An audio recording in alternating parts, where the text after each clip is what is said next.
Hoje nós vamos conversar com a psicóloga Tirsa Cifuentes, ela é especialista em coaching ontológico.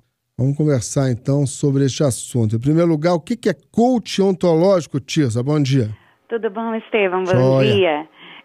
Coaching ontológico, Estevão, hoje em dia o coaching está sendo uma abordagem muito difundida, né, no mercado hoje em dia. Isso. Coaching, especialmente o ontológico, nada mais é do que um processo de aprendizagem, na qual o coach estabelece uma relação de parceria com o seu cliente, visando superar limitações, superar algumas dificuldades, ou então, às vezes, fortalecer um aspecto no qual o cliente já é bom, já é competente. Então, o nosso objetivo é nessa relação de parceria, estabelecer um processo de aprendizado cada vez maior para a pessoa, para que ela continue crescendo, melhorando, progredindo na sua carreira ou em outros domínios da sua vida, porque o coaching ontológico, essa característica do ontológico tem a ver com o ser, né, com a ciência do ser, com o estudo, com o conhecimento do ser. Então, o objetivo é fazer com que a pessoa atinja o melhor de si, dando a ela qualidade de vida, tranquilidade, equilíbrio em todos os domínios da sua vida, né? Esse seria o trabalho do coach ontológico, né? Agora, de que forma esses objetivos podem ser alcançados? Quais são os caminhos? O trabalho que a gente faz, ele é eminentemente um trabalho conversacional. A gente acredita que a conversa, ela pode ser curativa e curadora, né? Então, a partir do momento que a gente abre espaços para conversar e começamos a conversar de uma maneira adequada, porque uma das coisas que a gente observa, Estevão, é que nós aprendemos a falar ao longo da vida, mas ninguém nos ensinou a conversar, né? E hoje está cada vez mais difícil, o pessoal prefere muitas vezes teclar do que conversar, né? Exatamente, né? Exatamente, Estevão. Então, nesse momento, nós estamos carentes de conversas produtivas, de conversas saudáveis, de conversas nutritivas, né? Então, um dos grandes trabalhos que a gente vai fazer como coach é ensinar e observar como é que a gente tem conversado ao longo da nossa vida e observar essa conversa para tornar essa conversa mais produtiva para nós mesmos. E aí, a partir desse processo conversacional, estabelecer algumas ações, aí sim, ir para o concreto. Que ações que a gente pode fazer para transformar a nossa vida, para cuidar do aspecto que está difícil, que está meio desorganizado, que está um pouco bagunçado. E aí, a partir desse conversar, a gente vai construindo outras possibilidades no fazer. Me parece que vocês estão centrando em mulheres grávidas, é isso? Esse é um dos trabalhos que a nossa empresa desenvolve, né? E consultores, a gente tem um trabalho amplo que para profissionais, para executivos, para tudo. Ultimamente, nós começamos a desenvolver um trabalho para mulheres grávidas, especialmente para profissionais. Então, porque é uma experiência que até eu vivenciei, né? Eu sou né, executiva, trabalho, né, sou psicóloga e engravidei. E ao engravidar, comecei a conviver com diversas mulheres que estavam na mesma situação que eu, que eram profissionais, que gostavam do seu trabalho, e que se desenvolviam e tinham muito prazer no trabalho e muita competência no fazer, né? Mas também tinham o desejo de serem mães. E como é que era viver essa interlocução entre a maternidade, né, o engravidar-se e ver a barriga crescer e ao mesmo tempo pensar e planejar como é que vai ser essa maternidade, né? Como é que mudanças de vida essa maternidade vai trazer e como ser capaz de conciliar a maternidade né, uma maternidade saudável, que seja gostosa, que seja vivenciada com prazer, tanto para essa mãe quanto para essa criança, né? E ao mesmo tempo, sem se desapropriar da sua identidade profissional, do seu trabalho. Então foi pensando nessas duas coisas que a gente desenvolveu o coaching para grávidas, né? O coaching para mães profissionais.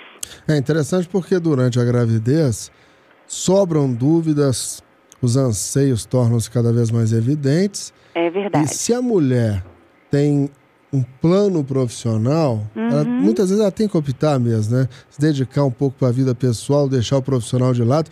E isso, creio, gera muita ansiedade. Na verdade, é um apoio psicológico num momento tão complicado, até para evitar no futuro, creio, a depressão pós-parto, né? Justamente, Estevão, esse é o maior objetivo do nosso trabalho, né?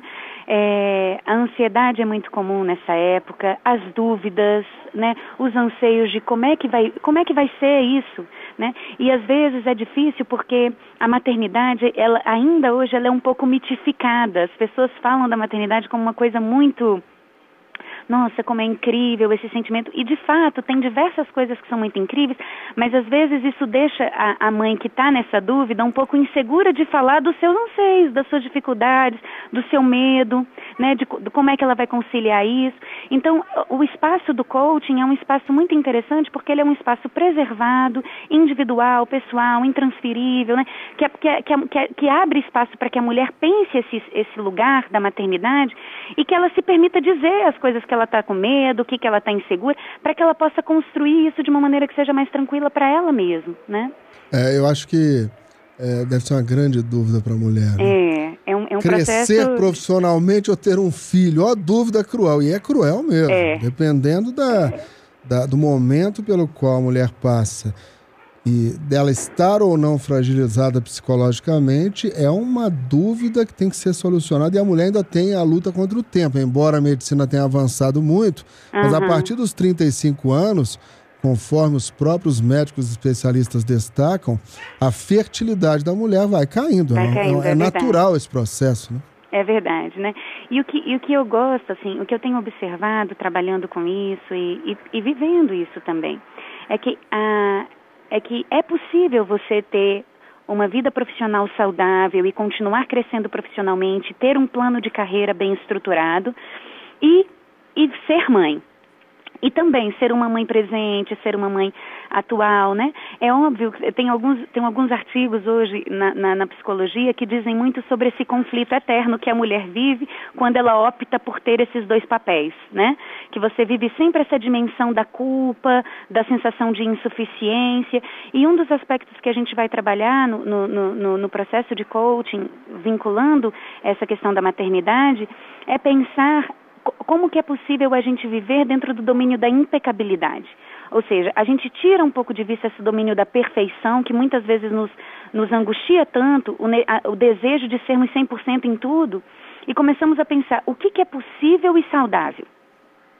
Né? E aí, nesse sentido, a gente começa a baixar um pouco essa autoexigência tão presente na mulher, quando a gente está pensando nesse domínio da maternidade e da vida profissional também. Baixar, né? Um pouquinho a bola é bom de vez em quando. Nossa, é tão bom, porque quando você diminui um pouco essa exigência e essa expectativa, você também abaixa a ansiedade.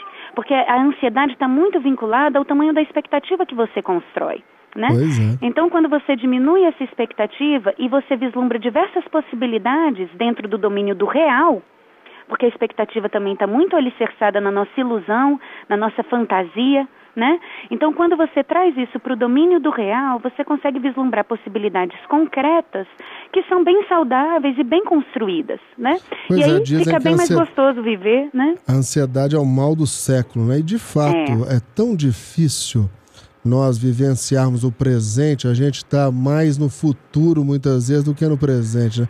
Eu estou aqui apresentando o programa, já estou pensando o que eu vou fazer depois de 11 horas, quais as perguntas que farei para o entrevistado do mercado de trabalho, verdade, e depois do meio-dia, o que eu vou fazer? Mas eu não estou concentrado neste momento, 10 horas e 50 minutos. Tem até livros a respeito deste assunto, né? Tem, e esse é verdade.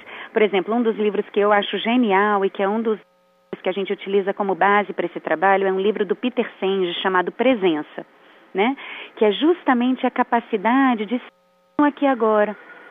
Isso não significa que a gente não vai vislumbrar o futuro, né? Porque esse planejamento para o futuro, esse planejamento do porvir é uma coisa importante, mas eu preciso estar profundamente alicerçada no hoje, no aqui e agora, com os meus aqui, para que esse meu pensar, para que, ele diz no livro assim, para que surja esse campo do futuro, né? Então, o que a gente faz, e você tem razão, é o mal do século, a ansiedade, tanto que o nosso trabalho, não só com gestantes, mas na verdade, amplamente falando, costuma dizer que o discurso histórico dessa nossa época é um discurso de ansiedade, né? De que sempre falta tempo. Você nunca tem tempo suficiente para fazer todas as coisas que você deseja. Pois é. Né? E o nosso objetivo muito é trabalhar como é que eu posso estar consciente desse meu tempo, né? Com exercícios de respiração, de relaxamento, de centramento, para que eu possa vivenciar esse tempo presente com tranquilidade, tendo ternura comigo mesmo, porque muitas vezes um dos antídotos da ansiedade, um dos contrapontos da ansiedade é a nossa capacidade de sermos ternos, que hoje em dia está tão jogada de lado, né? A gente quer resultado, a gente quer fazer, independente do como.